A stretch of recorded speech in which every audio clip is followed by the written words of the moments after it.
You know, I gotta admit, I haven't been feeling a lot of the metal releases that have been coming out in the past handful of months, but every once in a while one will cross my desk that I'm like, oh, yeah, that one's tasty. So let's dive in.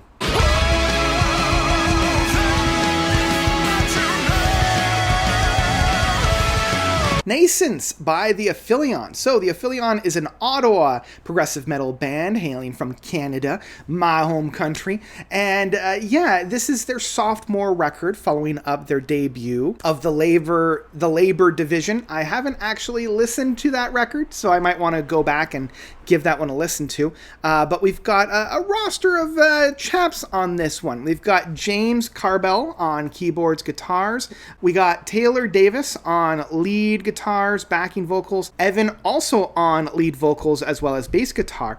And then Nathaniel on drums and percussion. So we got a couple of voices on here, a couple of lead singing on here. But what really stood out for me is how unique these boys are sounding. You know, in a landscape that is so saturated within progressive metal, it's so easy to kind of tap shoulders and realize, okay, this is where this band's influences are from, and this is where these guys are wearing their influences on their sleeves. And for once, the Aphelion doesn't quite have that. I think the closest comparison that I could have within the progressive metal scene currently is if you took the song structures of a band such as Dune, but gave them a little bit more of a breathing space and a little less aggression on bands such as, I don't know, like a Haken. Now, they're still growling, there's still some screams and whatnot, so do be aware of that, but it takes its time in order to get to that. It doesn't come out of the gates, you know, screaming and yelling and growling. In that case,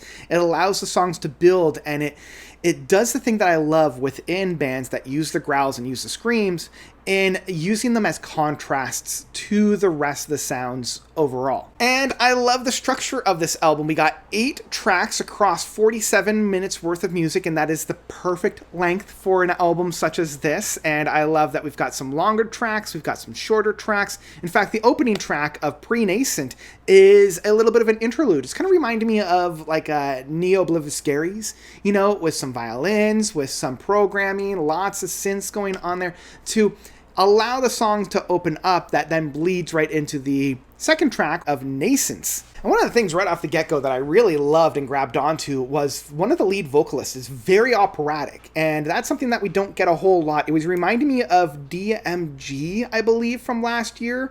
It's on the tip of my tongue, and somebody will let me know commenting down below, but it's got this operatic vocal works. There's a lot of vibrato within the vocal works. You know, there's this big presence found within it that I really, really loved.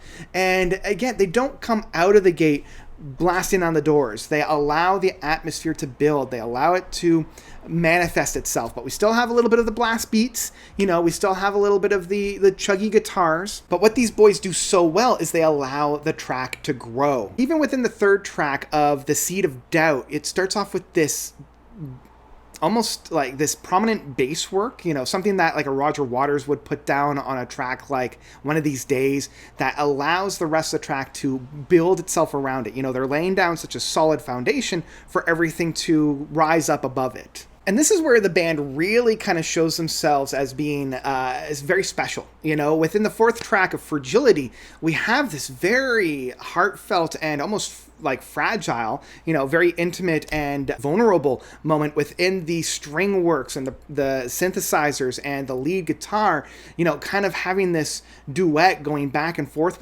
with one another. They're allowing themselves to provide this very beautiful styling of music, this very orchestral and angelic touch within a very dirge and very dark atmosphere.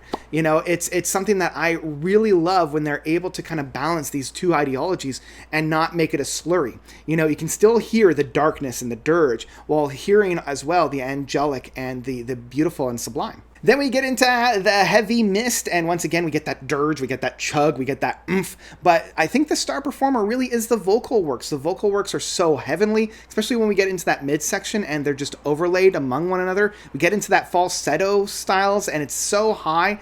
It's so unique because I can't think of another singer that is styled like this. Like, sure, there's Inar from Leprous, but I find with Inar, it's a little much more of a powerhouse, whereas this is a little bit more of a operatic kind of an approach to that. And I really, really dig how well they're able to construct and hold these tracks together. Then we come to the big meaty track, one of my favorite tracks of Flight. Man, this guy is heavy. If up until this point you're like, well, where's the meat? Where's the chugs? Where's the heavy?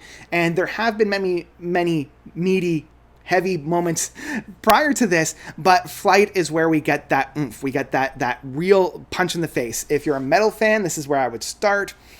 And this, in many ways, the ending of this track could have been the ending of the album, and I would have been extremely satisfied. It has this blow down the doors, we get the screaming, we get the growls. You know, they've held themselves back. They've constrained themselves so that when they finally release, man, does it hit hard, and it hits so well. And I get like a warm joy in my jellies because of you know, the build up and payoff finally within this track. Then we get the final two tracks, the 1-2 punch of the Interloper and Deserter. Both of these tracks, I feel like they blend very, very well to one another. Like, there is definitely a very crystal clear stop point between the Interloper and Deserter, but the way the tracks and the album has been structured, you could have missed it if you weren't paying attention.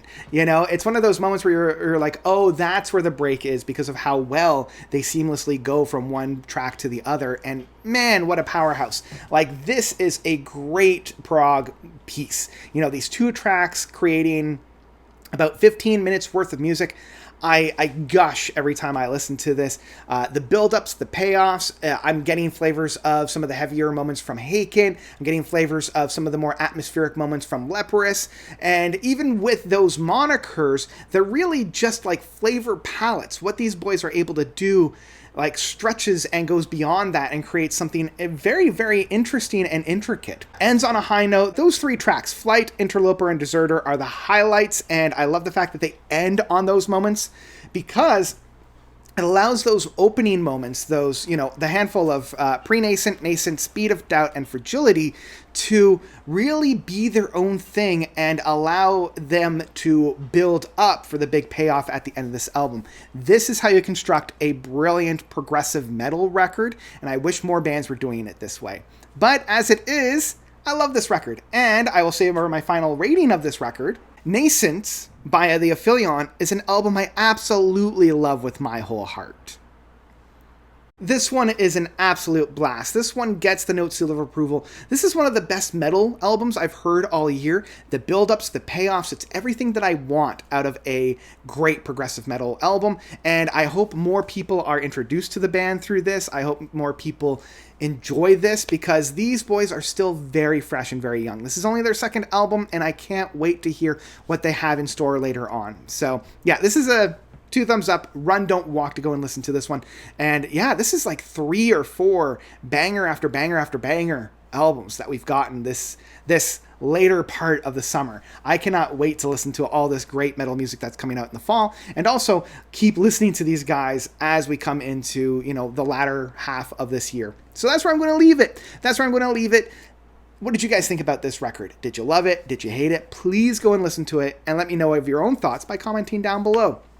And yeah, I hope you guys are doing good. I hope you guys are doing well. Got a lot more reviews coming out. I got a lot more clickbaity videos coming out that I hope you guys will enjoy. And yeah, let's make this a good fall. So yeah, thank you all so much for watching. As always, you guys are definitely the best. And until next time, notes out.